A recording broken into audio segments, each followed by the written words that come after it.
Are you ready for the practice? Can you acknowledge yourself for showing up? Not to this as if it's something outside of your life, but this being your life. You know, so much of religion is about one day a week. But in Unity, we don't practice that. We practice that it is about every day. It is about every moment. This is our time of remembering, our time of coming together, our time of supporting each other, our time of community, our time of connecting, our time of lifting the light together. But it is a daily practice, isn't it? Are you remembering to breathe?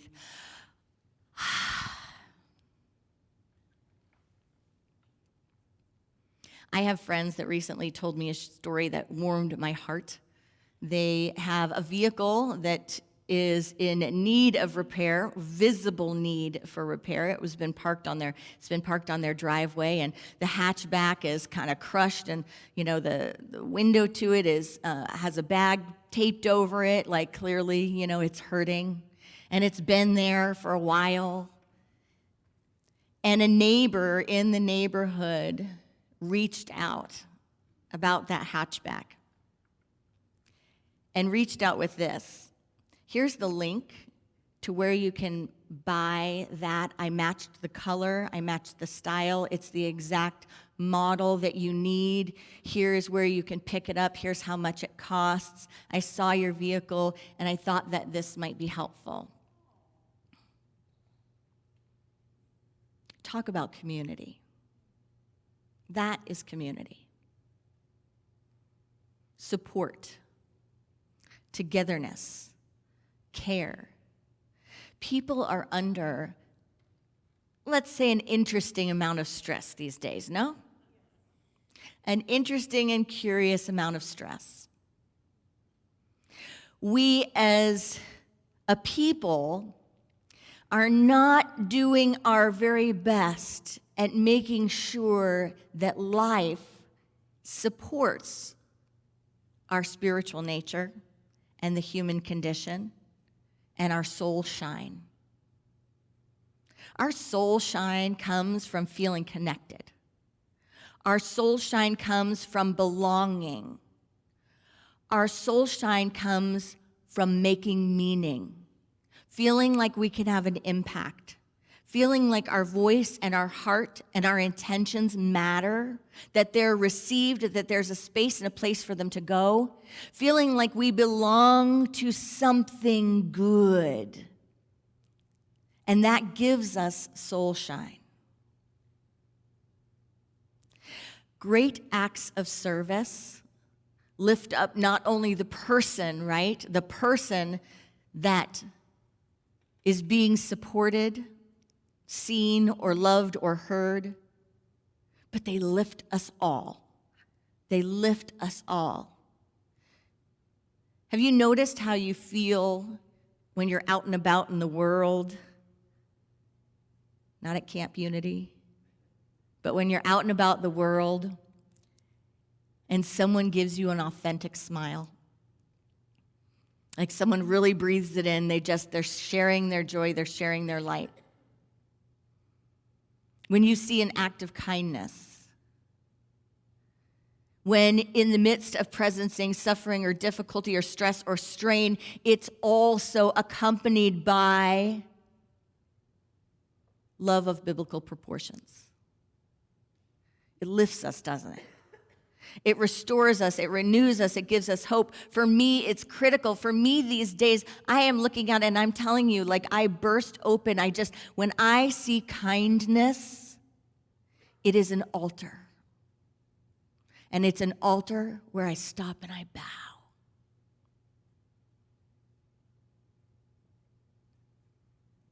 And we think sometimes that needs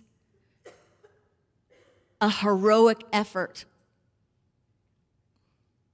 But it's actually simple, isn't it? Creating those moments and presencing those moments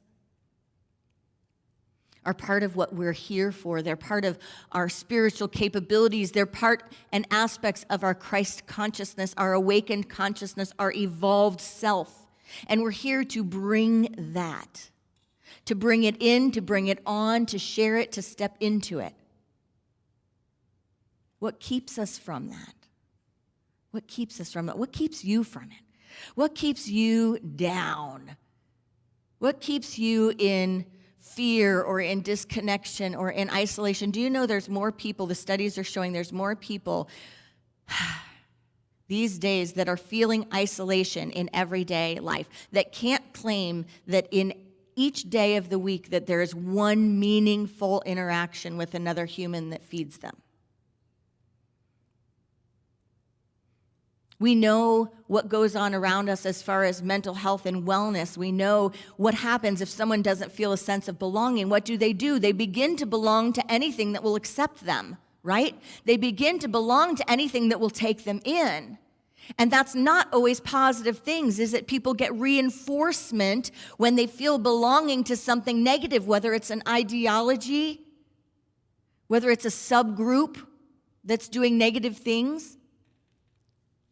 So our goal as humans, incarnation, is to open up and offer out our sense of belonging, to bring people into the fold, to create connections, to create belonging, whether that's with a simple smile and an act of kindness, or moving a mountain for someone and handing it to them and saying, "Here, it's done for you."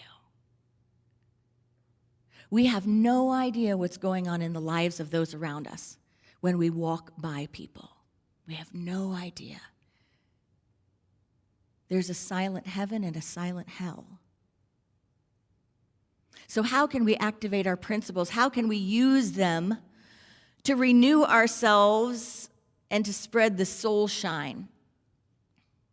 For the 4th of July, I wanted to do something special with my little one. I wanted to have her, have the fun and the fireworks and everything like that. But it was hot. Was it not hot? How many of us did nothing? I mean, like, really, were you not tempted to just, yeah, right? It was like, maybe bed early tonight. And the days seem long these days. I don't know if that seems like that to anyone else, but the days seem really long. Really long. And it's been hot. So I'm sitting here. I have 2 beautiful invitations, incredible invitations for the 4th of July. And it's like, it's late. And I have a little one that's almost 4.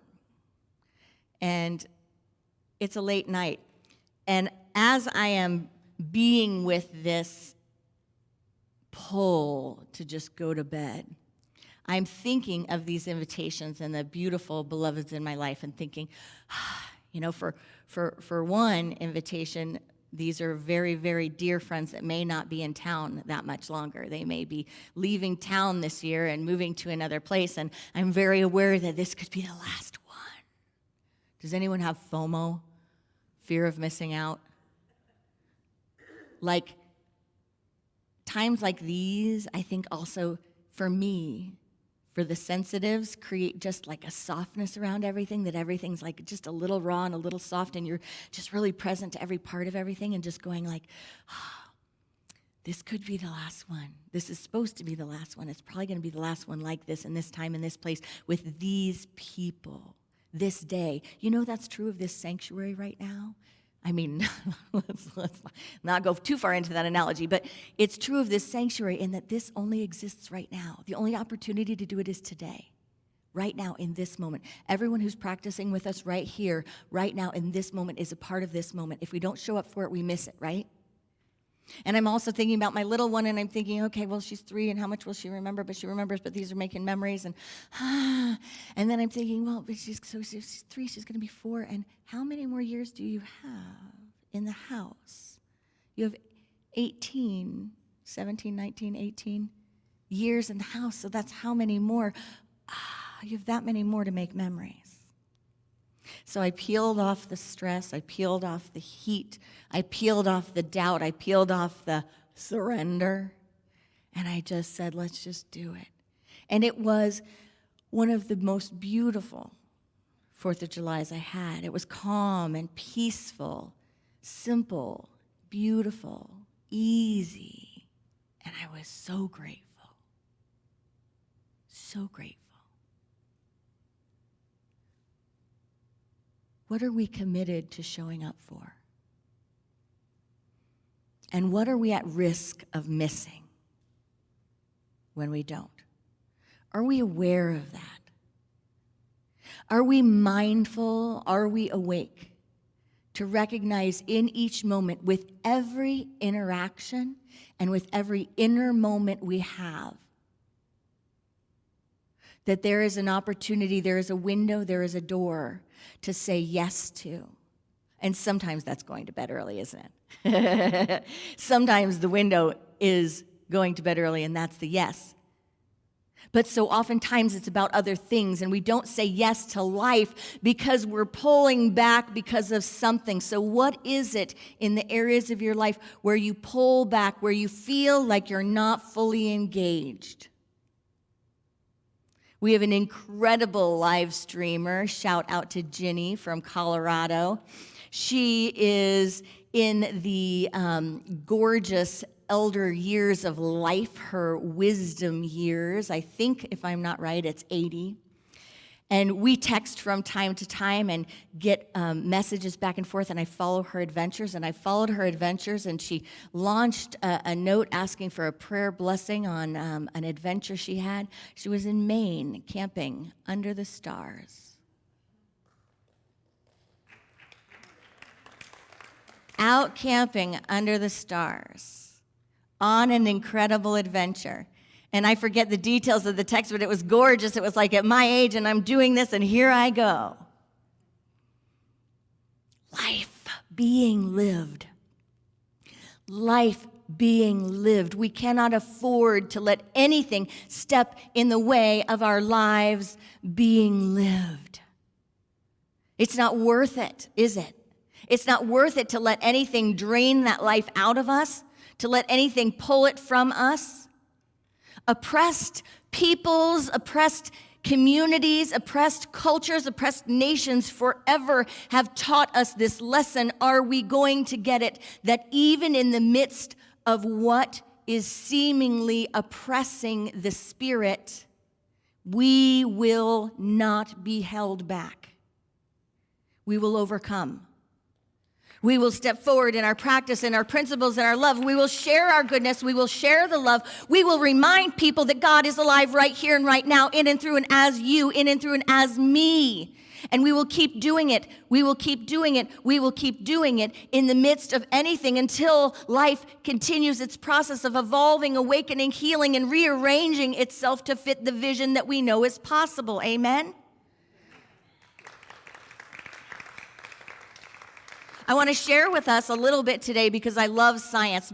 I'm not this kind of minister, but my favorite kind of minister is a minister that brings together science and spirituality. It is my absolute hands-down favorite. When I see, and I have a minister friend, David Ridge, and he is brilliant at doing this. He's in Colorado. But when I see that, when I see spirituality and science come together, I am on fire. It must be something about my faith center, right? We all have different God languages and God listenings and spiritual styles that invigorate us and remind us of what we know and ground us in the, oh yeah, for sure, this is it. Here we go. And for me, it's science. I love it. And I'm not that kind of minister, but we're going to dive into that a little bit today. We're going to dive into a little bit of the science and bring together principle, practical principle, and neuroscience. Are you ready? I think that Charles Fillmore was actually a neuroscientist. There's a lot of debates about whether or not he was a Christian, whether or not what kind of a Christian he was, right? Because there's a lot of definitions of Christian, right? And so he was born into a time of Christianity, into a time of spirituality, and he didn't have that background.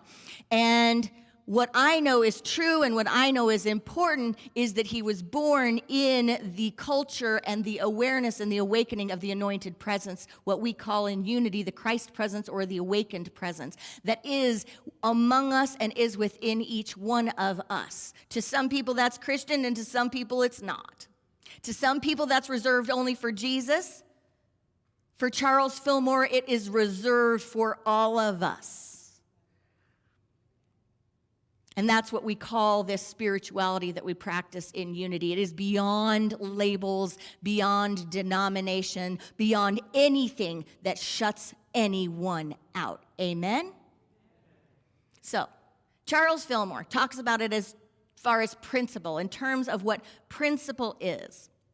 And there is a little pamphlet. We'll try to post this on our Facebook community group after the service. There's a little pamphlet called The Providing Law. And in The Providing Law, Charles Fillmore talks about this. He says, the power of the mind to draw to itself its own is a power that needs proper cultivation and should not be ignored. Assignment. Have I been doing it?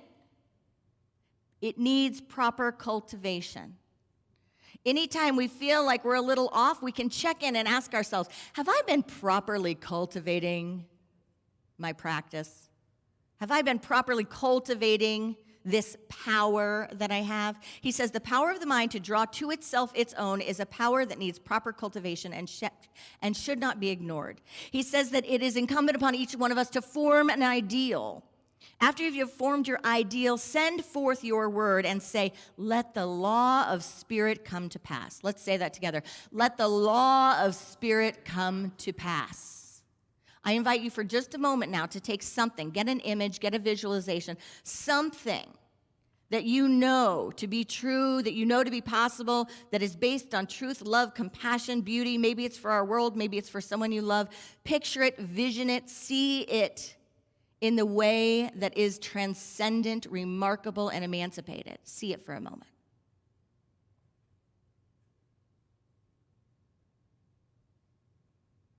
And let's know these words. Let the law of spirit come to pass. Together, let the law of spirit come to pass.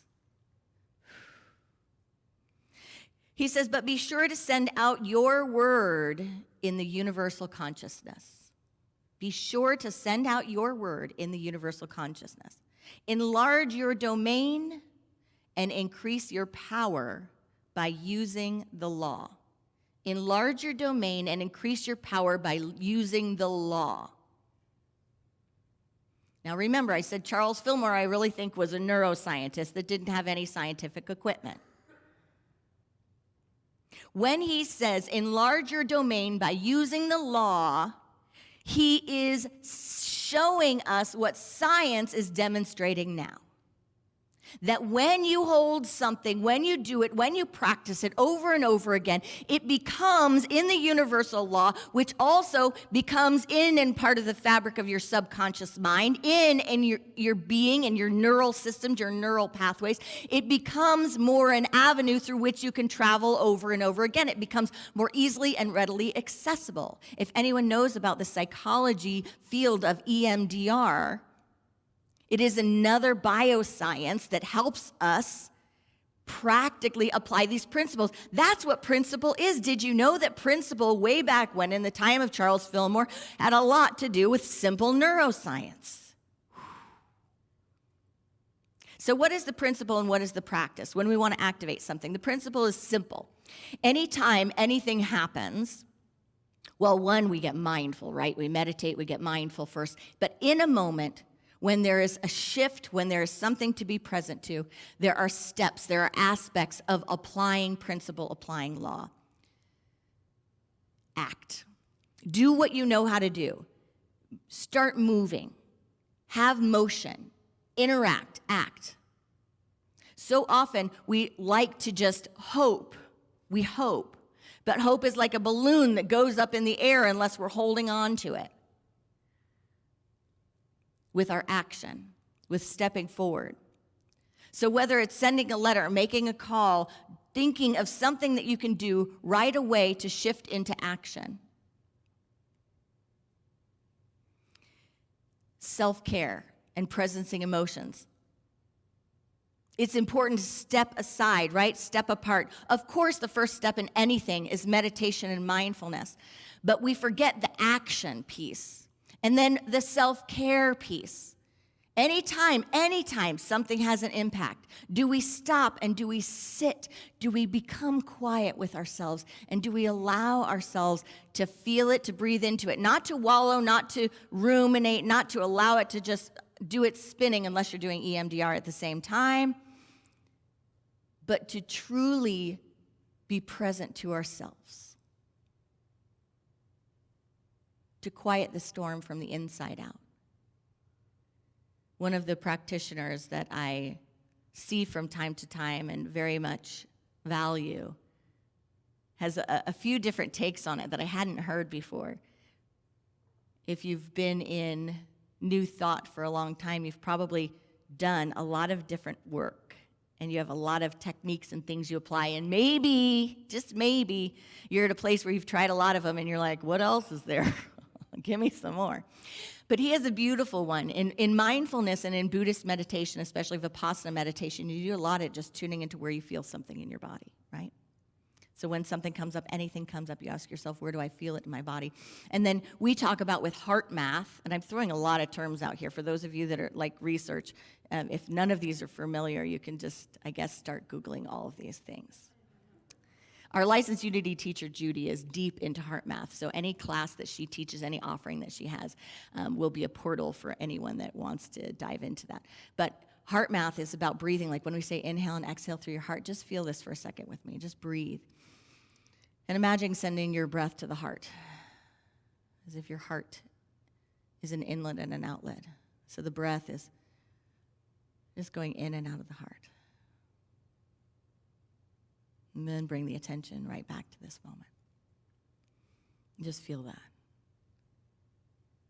So this practitioner has some other beautiful techniques. And one of the times when I was working with him, he said, picture a nose in the place. Like find the place. If there's an area of physical pain, if there's an area where you can feel an experience in your body, picture a nose there and start breathing through it. And I was like, that's how you're doing some of your healing work. That's it. No, but it's the practice. And the other time I spoke with him, he said, go in there and give it a hug. Go in there and give it a hug. Because what happens so often in the human condition, the ego mind, the fear-based self, we try to cut it off. We try to push it away. We add negative emotions to it, angry that we even have it, fear that it's not going to go away in the next moment. Rather than just laying back, leaning in, tuning in, and practicing radical self-care and mindfulness. Compassion, dive in. Breathe through that spot. Send the breath there. Send your awareness there. Sit there and hold. I want to share a piece from Jeff Foster, one of my favorite kind of Zen authors. I've been to retreats and workshops with him. He teaches mindfulness and healing, and he's also kind of a poet. But he writes this in his book, The Way of Rest, Finding the Courage to Hold Everything in Love. He says, this is titled Love Song to Myself. And just breathe into this as a possibility in moments of stress and strain, of moments where I feel like I'm not living my life, or I feel like I'm not in the principle, or what even is the law? How do I apply it? I'm feeling all of this stuff. My feelings are too big. And just breathe into this in this moment with me. You are the one I wake with every morning, the one I breathe with, the one whose heartbeat I feel as my own. You are the one I walk with, the one I speak and sing with, the one who stays with me through every waking moment of every sacred day. You are the one I get sick with, the one I cry with, the one whose anger and joy and doubt surges through me like fire. You are the one I will die with, the one whose arms I return to. You are the one I see in every face, shining through every pair of eyes, shimmering through the silences, the trails of dust, and the spaces in the canopy. You are my constant companion, my home, my reason, my joy, my life. We cannot be divided. We cannot be two, and even one is too many for us. I sing this song to myself, disappearing into the song, and I am never alone.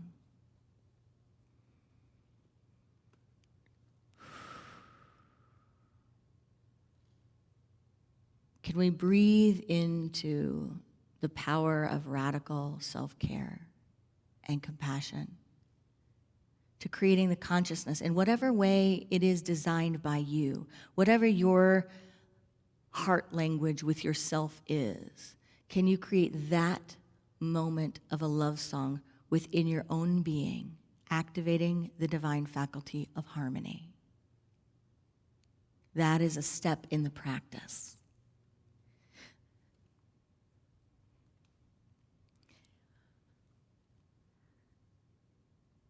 Apply principle. Look at the law. The law is that intelligence is everywhere present. The law is perfect wholeness, is the core of our being. The law is that there is an all-providing source, that we don't look to the material world or to things to get. We look to the universal consciousness of love. The law is oneness. There's no possibility of not belonging, because we exist and move and have our being in oneness. We can't always see it, can we? But the principles and the practice, what we act on, are to bring our attention and our awareness back to these truths. When we apply principle, it's key to accept, to let go, to have faith and to trust. The perceiving power of the mind linked with the ability to shape substance, that perceiving power of the mind, which is our faith, that perceiving power of the mind is the part that says, I applied the principles. I don't need to do it all myself. I don't need to meddle in it. I know I stepped forward. I'm doing this. I'm acting on everything I know. I am putting this into motion. Let go, let it be, and then being open to receive. So looking at our power of reception. Can we receive? Think of something for a moment that may be challenging you lately, or something that you're present to, just anything. And don't try to strong arm it. Just let anything come to mind that comes to mind. Whatever it is, just let it arrive.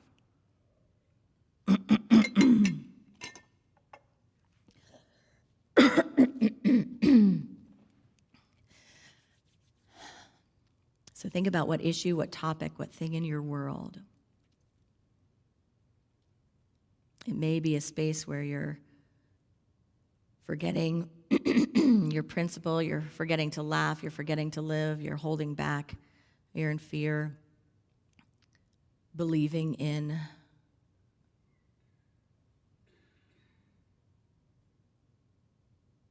power beyond the absolute love that you know to be existent within you and your world. As you have that issue, tune into if there is a part of this process that is challenging you. What part of the process is challenging? What part of the process is asking for your attention and your intention? Is it the action piece? Is it reaching out, getting support? Is it the aspect of self-care, radical self-care, and really just not spending enough time being with your emotions? You know, when we're not with them, they're with us all the time. When we're not with them, they speak louder. Is it applying principle? Is it going, what is the principle? How do I learn about this? Is it that maybe it's time to become a learner again, to dive into some books? Is it trusting and having faith? Is it trusting that this too shall pass? Is it trusting that if something fell through, something greater is coming? Is it trusting that even in the midst of this, I am whole, or you are whole, holy? Is it letting go? Is that the peace that your intention is being drawn to, that your attention is being wanted? Or is it receiving, learning to receive, being okay with receiving. Just focus in and find the space.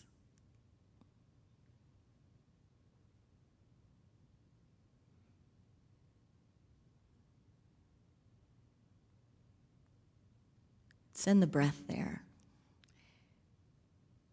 to whatever it is that you have found. See if you can feel it anywhere in your body, in your being, in your mind. If it has any sensations, any colors, just feel whatever you can feel and send the breath there. As if you're inhaling and exhaling. Life meeting life in that space.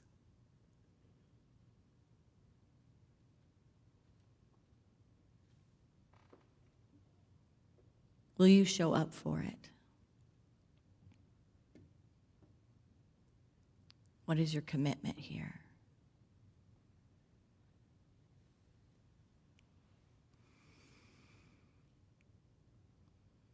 Just giving it your attention is showing up.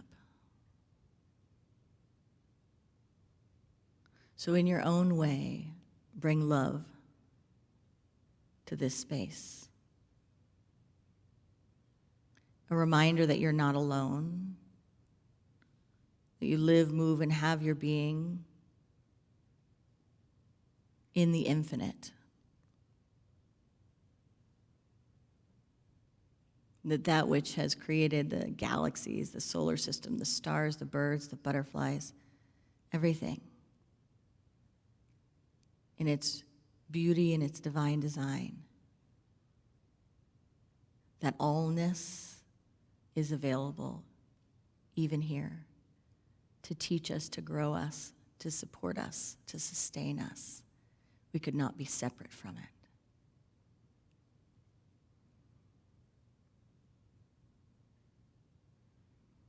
Breathing into that, we make a commitment to show up for principle, to show up for ourselves, to show up in Godness, to show up in our world. Not to slide into the end of our lives or into a moment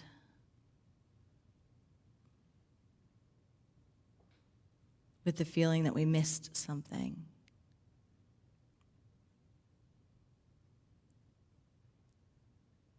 We'll be able to say in each moment, I was present to that. I've been present. I am.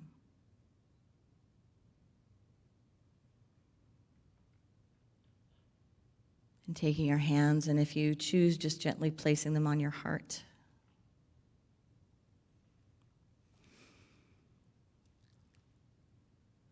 Inhaling and exhaling in the heart. Let the law of spirit come to pass.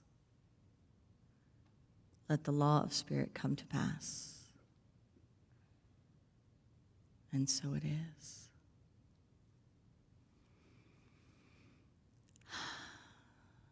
So that practice, though spiritual, and though we call it a faith-based practice or experience, it's also grounded and rooted in neuroscience. Some of the greatest researchers and medical teams and medical minds are developing techniques and technologies to support humans. There's one that I love. His name is Dr. Amit Sood. And he came to this country and he thought he would dive into cancer research and that would be his dedication. And instead, he's become known as the happiness doctor because he realized there was an epidemic of people not feeling connected with themselves. And one thing I love about him, he is a leader at the Mayo Clinic on science and spirituality. He says, when science has matched spirituality, it creates a milieu for transformation. He says, science is nothing but systematic study of spirituality. This is coming from a doctor. Science is nothing but systematic study of spirituality. So he and another neuroscientist, another author and practitioner of helping people connect, and I think applying what is basic unity principle, is Dr. Rick Hansen, and he has some books, and they both have some YouTubes out. But the nutshell is that this practice, we can forget and we can think, maybe it's not working. The world within me, the world around me. But these scientists are researching it and getting scientific-based evidence showing the impact of our spiritual practice in real and tangible ways. They talk about the wandering mind and how the wandering mind, we can focus on imperfection and negativity. And he says that 50 to 80% of the time, this is Dr. Amit Sood, he says that 50% to 80% of the time, we are in the wandering mind. 50 to 80% of the time, we're in the wandering mind. We have the focus mode mind. That's the mind where you zone in on something. He talks about it as being like when you're playing with a baby. If you're engaged with a baby, you're on your focused mind. He says the brain loves a focused mind. But then there's this default mode where the mind wanders. And he says at any given time, we have 150 undone tasks. And the more time we spend in this default mode, some of us feel like we have 1,000, right? The more time we spend in this default mode, the more risk of anxiety, depression, attention deficit, maybe even dementia. And the more time we spend in this dimension, the more we use it, it strengthens. He gives an analogy of washing dishes at the sink and says it looks like pretty clear, like nothing's going on. You're just washing dishes in the sink, and then talks about what actually is happening, all the thoughts that are happening, what we're ruminating on when that happens. We're in default mode 50 to 80% of the time. And then he talks about the kind of carnal part of the mind. Charles Fillmore would have talked about it as carnal part of the mind. But he says evolutionary, and all these scientists say this, evolutionary, we're designed to look at threat and imperfection. It's like that's the way we had to be. You had to look for threat and danger everywhere. And now we're kind of confused about that because we're not being physically attacked every second. So we're still looking for threat and danger everywhere. And we practice it. We practice it. He gives a practice of doing techniques, applying techniques, just like we teach in Unity, to create different neural pathways. And it's critical because we're still animals, aren't we? And I think this is what Charles Fillmore and all the beginning folks at New Thought knew. They knew if you practice meditation and stillness and mindfulness, they knew that you create a little more space. You just have a little more choice. You have a quiet space in the mind. And you actually, when you're engaging that practice, you are disrupting the default mode. You're disrupting the negative ruminating. You are disrupting the brain's ability to hone in on and find and lift up imperfections. And so our New Thought ancestors gave us the tools to calm it. And you know what? Those tools are now in pamphlets at the Mayo Clinic.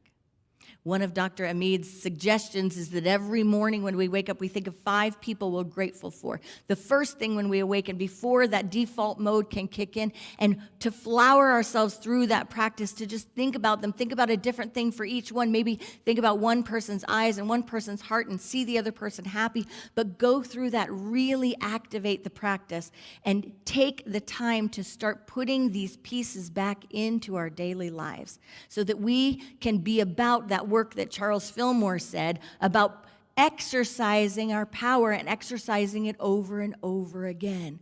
For so many of us and for the collective, sometimes we've just let it run rampant and do whatever it wants, haven't we?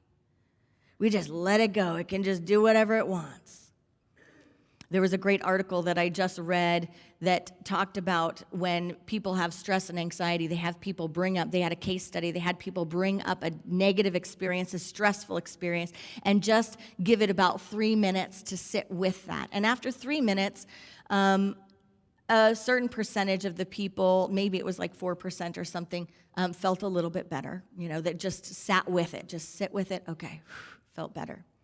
And then they had some do the mantra, let it go, let it go, let it go.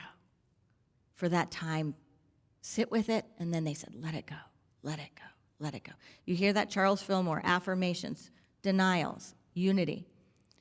And 24% of the people experienced a reduction in emotional stress. And then they had the words, let it be. They gave people the words, let it be. And do you think there were more people or less people when they said, let it be, that experienced a decrease in stress? Just think about it for yourself in your mind. For anything that you want to think about something, and then just go, let it go or let it be. Let it be. Which is easier? Let it be. Let it go. I still have to do something, don't I? Oh, how? My little monkey mind can start jumping in there. How? But I've tried. But I did that at 5 burning bowls, and it's still here. Oh, but it's on the news. But I just did it. But I got to do it again. Let it be. Let it be. 45% of the people experienced a relief when they used the mantra, let it be. So can we use our spiritual and our scientific technology to breathe life into our being and to create new neural pathways? The neuroscientist, Rick Hansen, he has an acronym, HEAL Yourself. And he gives a technique, a mindfulness technique, and this is the last one I'm going to share today.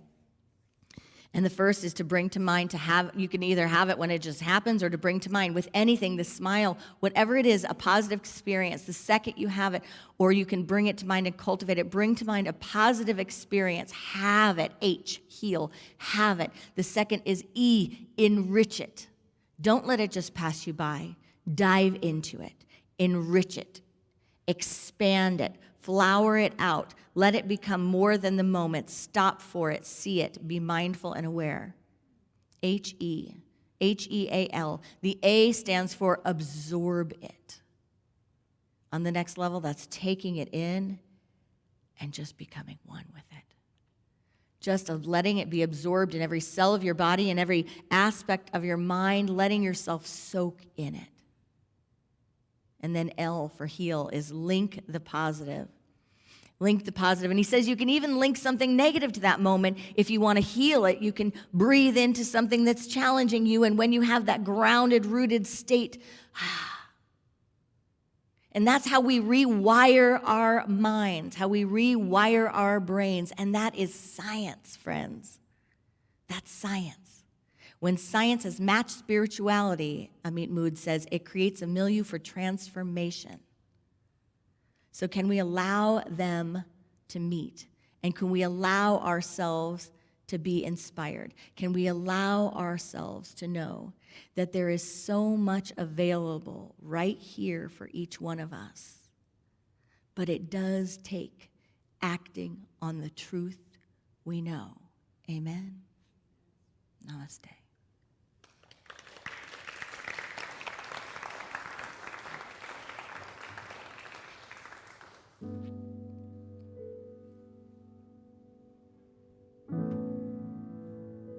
So inhale and exhale into this moment.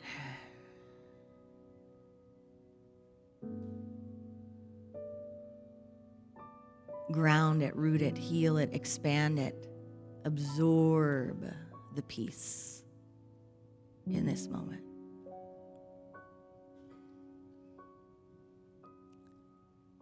Feel yourself lifted. Feel your practice strengthened by the power of this practice.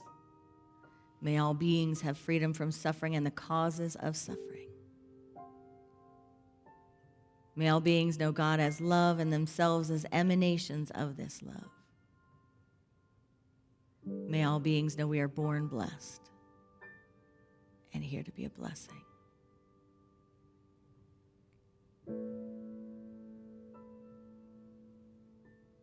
And so it is.